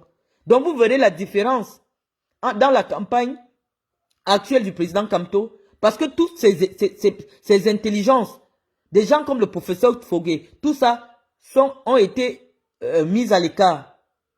Et donc il est question pour vous de susciter de nouvelles personnalités qui vont porter la parole du professeur Kamto dans l'espace public. Le professeur actuellement ne peut pas être le même qu'en 2018. En 2018, il y avait les dragons derrière le professeur Kamto. Et les dragons, c'était les gars comme les Bibou Nissak. Non, le gars tenait. Le gars tenait la route. Le gars tenait la route. Il y avait des dragons comme Maître Doki. Michel Doki, non, elle est intelligente. Donc la campagne de Kamto en 2025 ne pourra pas même avoir la même saveur. Parce qu'il a perdu les plumes. Donc c'est l'occasion pour vous de réfléchir à une nouvelle stratégie de communication. Et la stratégie ne peut plus être la même qu'en 2018. Vous devez faire ce qu'on appelle le corps à corps. Faites même semblant de disparaître des réseaux sociaux. Vous agissez dans le corps à corps. Parce que malheureusement, sur le plan médiatique, vous êtes diminué. Les gens qui portaient la parole de Maurice Kamto, comme les Michel Doki, comme les Bibou Nissak, non, ils ne sont plus là. Donc vous n'avez plus de force sur le plan médiatique. On vous a coupé les ailes. Parce qu'un gars comme Bibou Nissak, non. Quand moi-même je dis que non, c'est un gars, c'est un gars. Une femme comme Michel Doki, non. Sandy de Boston ne peut pas parler de politique devant Michel Doki. Non, Michel Doki, elle est calée. Mais vous avez perdu Michel Doki. En termes de communicante féminine, vous avez perdu une Michel Doki. Ce n'est pas pour valoriser une Sandy. Sandy, c'est une idiote. Sandy cherche les gars sur Internet. Il n'y a aucune construction intellectuelle dans les affaires de Sandy de Boston. Elle va se faire voir. Si elle n'a pas attrapé un gars, elle n'a pas dormi. C'est la seule chose que Sandy a hérité des boules. La légèreté, la prostitution. C'est une prostituée. Vous devez même éviter qu'elle parle trop, qu'elle porte la parole de Kamto. Sandy, c'est une prostituée. Fait ses trucs pour se prostituer parmi les gars de la basse là. Mais vos vrais communicants sont partis. C'est-à-dire Bibou Nissak, Alain Fogué, Michel Doki. Quand vous avez perdu les 3 là, c'est mort. Donc maintenant vous devez faire ce qu'on appelle le coller-coller. C'est une nouvelle stratégie. Vous agissez comme les Vietnamiens. Vous devez agir comme les Vietnamiens si vous voulez gagner l'élection. Mais ne venez pas croire que sur le plan des joutes verbales, non, vous avez perdu ceux qui portaient haut la parole. Vous les avez perdus. Voilà, l'épaule Eric Kingé, vous voyez. Tout ça sans partie. Le professeur est suffisamment diminué. À quel moment tu as dit que ta région de sortie du tribalisme est de suivre le candidat de son... Non, ma région est constituée de gens qui ne comprennent pas la politique. Donc, ils n'ont pas encore le niveau intellectuel pour comprendre les courants politiques. Parce que malheureusement aussi, il n'y a pas les écoles là-bas, les gens ont des difficultés pour faire des études. Donc, ils sont aussi à un niveau intellectuel qui ne leur permet pas de comprendre les enjeux politiques des six soleils. C'est ce que je vous explique que le régime s'est arrangé pour que la majorité au Cameroun, c'est des gens qui ne comprennent pas la politique. C'est pour ça qu'on peut se permettre avec 2000 de convaincre quelqu'un d'aller voter pour un tel. Donc, entrez aussi dans leur jeu. Si on obtient une voix avec 5000, entrez aussi dans ce jeu-là. C'est ce que je vous ai expliqué l'autre jour, que vous n'êtes pas concret. Vous ne pouvez pas venir avec des arguments là où les gens ne comprennent que les cris du ventre. Ça n'a pas de place. Les gens au Cameroun ont faim. Les gens au Cameroun ont leurs problèmes. Tu vas venir lui expliquer les grandes théories de Karl Marx sur la répartition des richesses. Il va te dire que c'est quoi ça? C'est ça qui va payer le riche chez moi? Karl Marx Aneza. Karl Marx c'est qui? Viens lui dire que bon voilà 10 sacs de riz pour le village partagé. Là il comprend mieux. Parce que c'est le discours le plus évident pour lui. Mais ne viens pas lui parler de la nécessité d'une répartition équitable des richesses. Il va te dire que ça veut dire quoi? Ça veut dire quoi répartition équitable des richesses? Richesse c'est quoi même d'abord? On lui dit que non. Est-ce que tu sais que où il y a ta maison là, il y a le fer dessus, il dit que le fer c'est quoi? Le fer ça sert à quoi? Vous voyez? Donc vous avez des gens qui ne sont pas préparés à comprendre les vrais discours politiques. Je vais raccrocher hein, parce que ma batterie m'a déjà lâché. On aura... j'ai déjà parlé de la candidature de Franck Biya. Je dis qu'elle n'est pas évidente en 2025. Franck pourra peut-être être candidat si jamais il y a un coup d'État au Cameroun. S'il y a un coup d'État, Franck peut être candidat. Mais sans coup d'État, Franck ne peut pas être candidat. Bon, je vais raccrocher. Hein. On se parlera une autre fois.